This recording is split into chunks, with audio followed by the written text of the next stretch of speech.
अतएव जैसे भगवान बुद्धि से परे है, ऐसे वेद भी बुद्धि से परे है। किंतु जिन लोगों ने वेदों को जाना है, उनके द्वारा हम उस ब्रह्म तत्व को, भगवत तत्व को जान सकते हैं।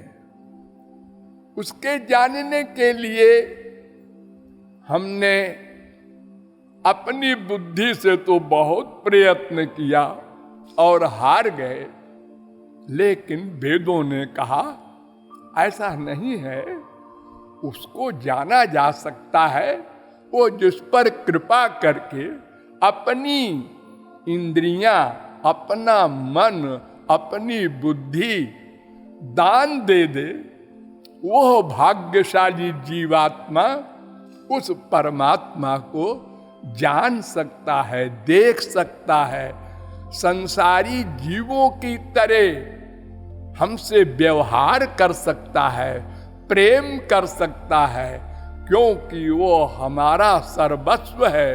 माता पिता भ्राता प्रियतम, इसलिए हम जिस भाव से भी उससे मिलना चाहें वो मिलता है, मिला है, मिलेगा।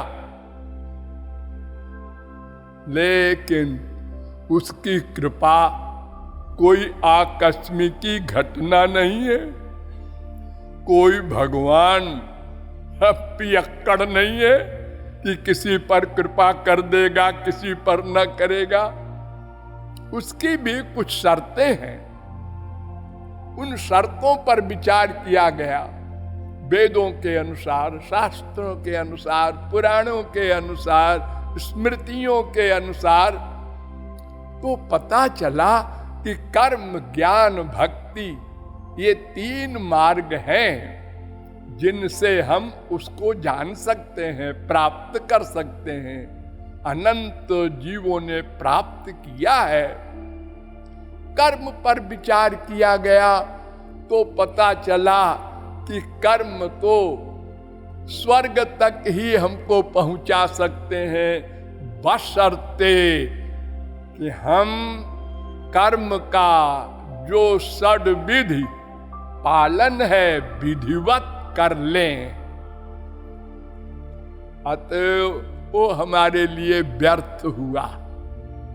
ज्ञान पर विचार किया गया, उसमें भी हमको सफलता न मिली।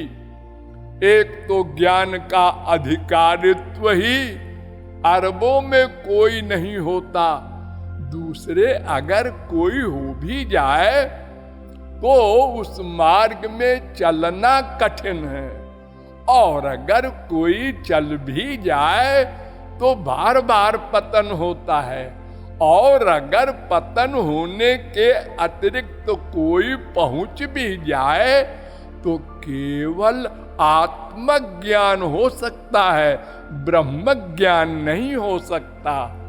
ब्रह्म ज्ञान के लिए तो भगवत कृपा ही अपेक्षित है। अतएव ज्ञान मार्ग भी हमारे लिए व्यर्थ सिद्ध हुआ। अब तीसरा मार्ग बचा, भक्ति मार्ग। इस पर विचार करना है।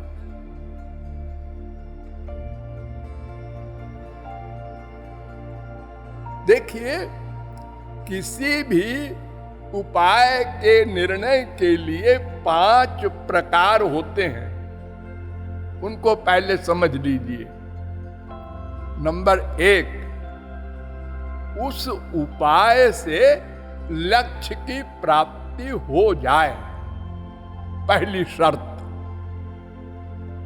कर्म हो, ज्ञान हो, योग हो, तपस्या हो, कोई भी साधन हो, उससे लक्ष्य की प्राप्ति हो जाए। लक्ष्य क्या?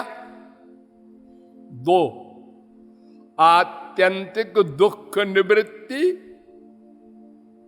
और अनंत दिव्य अनिर्वचनीय अपरिमेय अपौरुषेय परमानंद प्राप्ति। यही तो लक्ष्य है ना हमारे।